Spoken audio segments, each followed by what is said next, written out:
Dans les villes de nord et de mysticité, il y a des jets d'eau doucement invisibles, au bruit calme, de temps en temps ressuscités, et frais comme le nom des ruisseaux dans la Bible. Vieilles villes qui sont un moment rafraîchies par ces colonnes de cristal éblouissant, avec des chapiteaux de givre s'élançant. Et les villes sans joie ont eu leurs élégies. Dans les cours des maisons, dans les jardins des cloîtres, les jets d'eau montent et retombent en leurs vasques et sans cesse se reforment comme une vague. Et, dans le soir, on les entend croître ou décroître.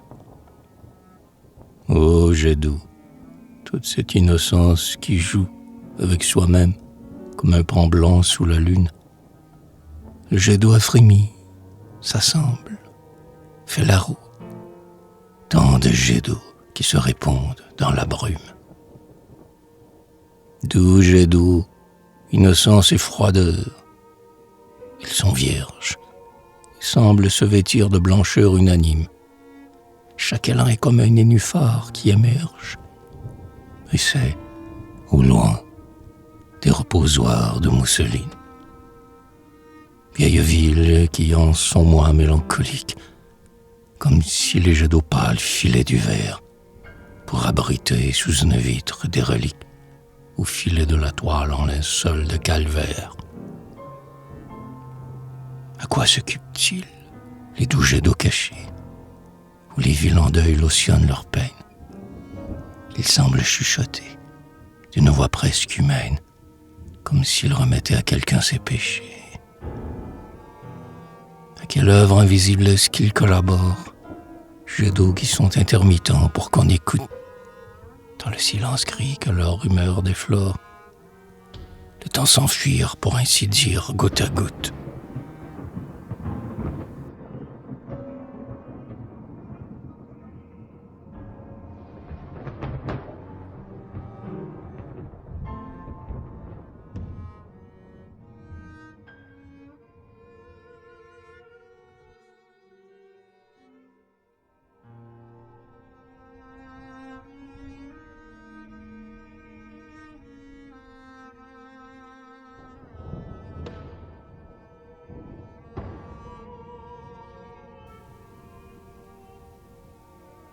Le jet d'eau dans le jardin d'avril est une première communion impatiente, un peu puérile et fébrile, ayant peur d'arriver trop tard à la messe de la paroisse et se plaignant du vent et du brouillard qui défraîchit sa robe blanche ou qui la froisse. Le jet d'eau semble à genoux, aux robes blanches en avalanche, tulle qui tremble et traîne, qui déferle, et cet égrenement d'un chapelet de perles avec un murmure si doux. Le jet d'eau tout le jour attend. Les fleurs ouvrent leurs cassolettes où dort un impalpable encens. C'est le printemps et le jardin s'orne pour la fête. On entend le jet d'eau qui prie, l'air à genoux dans le gazon, faisant monter toujours plus haut son oraison. Et le jardin, comme une église, s'assombrit. Alors voilà la lune offrant sa grande hostie. Le jet d'eau qui s'impatiente, dans sa robe de communion, croit déjà qu'il en communie. La lune aussi cache un visage, comme l'Eucharistie, qui lentement se dégage, avec des lèvres et des yeux. Le jet d'eau songe que c'est l'heure. Il s'élance, il avance, il ondule dans ses falbalas de tulle et croit sentir vers lui venir un Dieu. Et la lune est là qui demeure, dans un recul où nulle bouche ne la touche. Hostie inviolée qui s'isole au loin, visage calme d'un témoin. Elle n'a pas voulu descendre. Et lui, pauvre jet d'eau, n'a pas assez monté. Maintenant le soir tombe et il pleut de la cendre. C'est comme si rien n'avait été. À peine une étoile allume une veilleuse. Le jet d'eau qui a renoncé va replier sa robe cérémonieuse, toute pâle dans l'air foncé.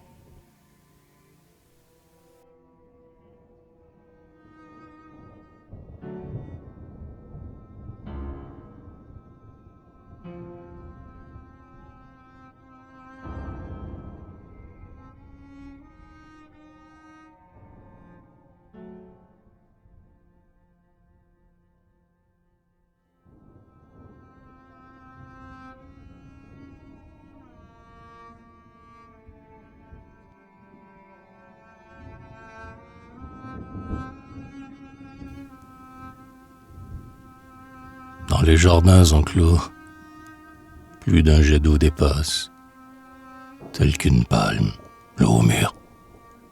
Il s'essore, désire le temps, dans l'espace. Comme on baise une bouche, il va baiser l'azur.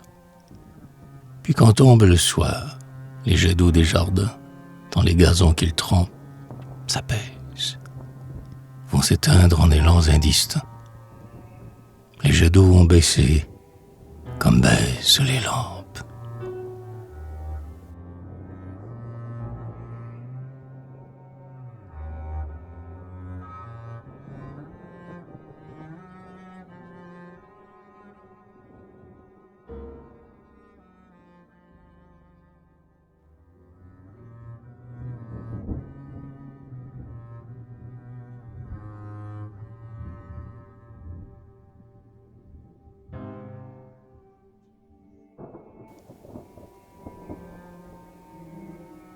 Le jet d'eau s'est levé sur la vasque d'eau morte.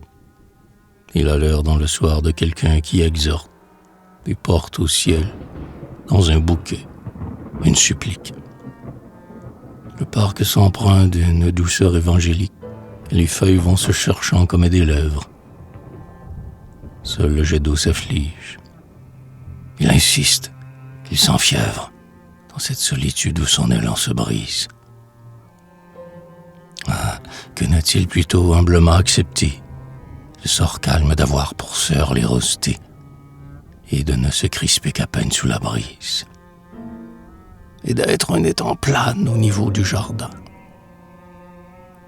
Orgueil. Il a voulu toucher le ciel lointain, s'élever au-dessus des roses, au jet d'eau qui se termine en floraison de chapiteaux, comme pour résumer à soi seul tout un temple. Ah, l'effort douloureux, toujours inachevé. Il est debout, encore qu'il chancelle et qu'il tremble. Il est celui qui tombe après s'être élevé. Il rêve en son orgueil l'impossible escalade de l'azur, où planter son frêle lys malade. Il est le nostalgique, il est l'incontenté. Il est l'âme trop fière et que le ciel aimante. Ah, que n'a-t-il vécu du sort des rosées, parmi l'herbe où leur vie est heureuse et dormante. Il est le doux martyr d'un idéal trop beau. Il espérait monter jusqu'au ciel, le jet d'eau. Mais son vœu s'éparpille, et sa robe retombe, emplie agenouillée comme sur une tombe.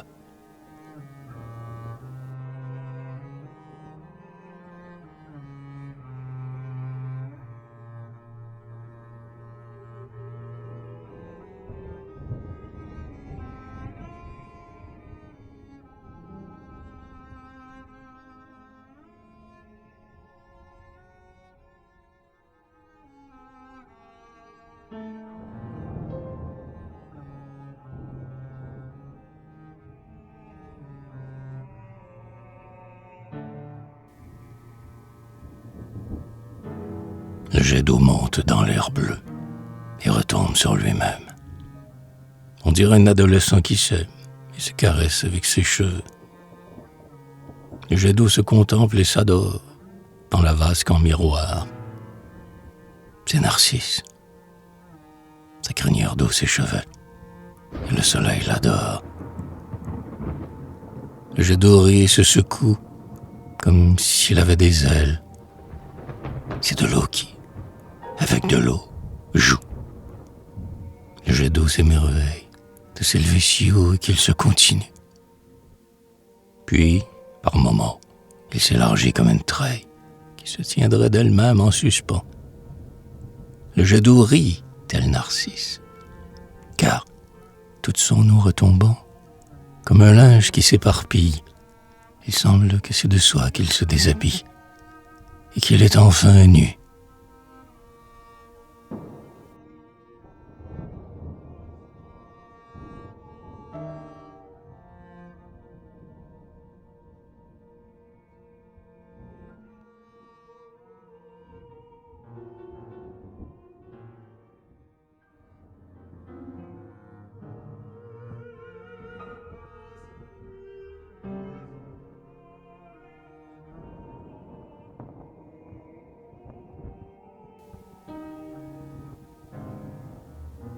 jet d'eau dans le soir monte, enséolé, frêle lance d'opale en un parc désolé, où l'ombre, au marbre blanc, s'est dressée en épine.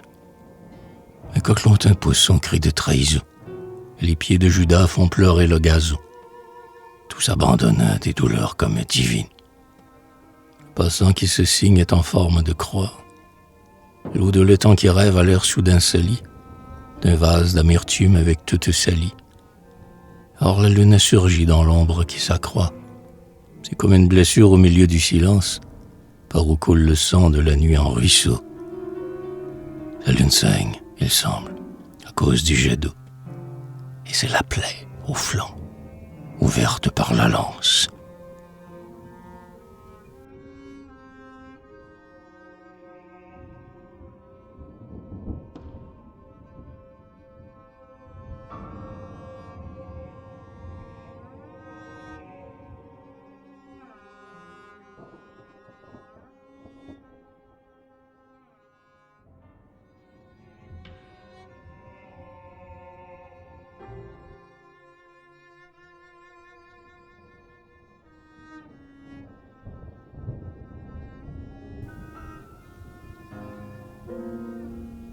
Les jets d'eau sont des rouets, d'une soie impalpable et blanche.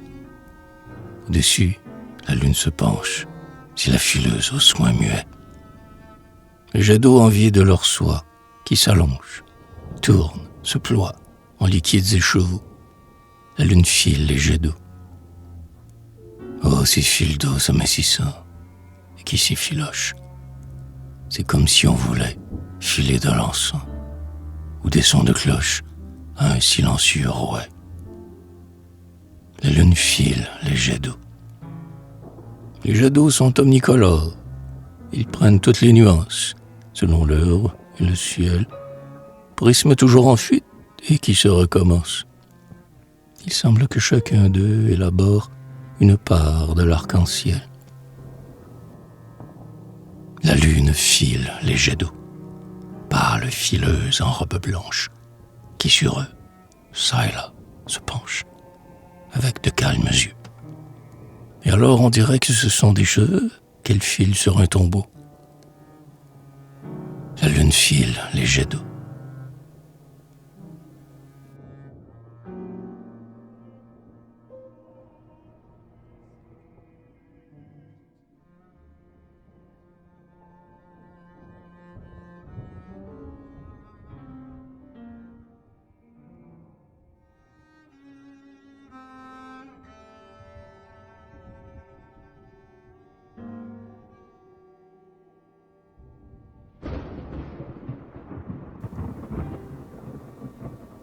Sous le ciel maladif et que l'orage souffre, mon âme se sentait devenue un jardin. Mon âme se sentait un grand jardin qui souffre, un jardin qu'on croyait jusqu'alors anodin, mais où la belladone éclot et la ciguë.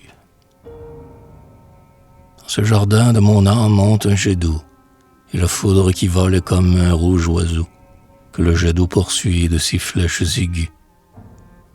Mais la foudre est trop haute. Le jet d'eau monte en vain. Ah, c'est lancé d'en bas vers un but trop divin. Et le jet d'eau s'endort sur ses flèches vaincues.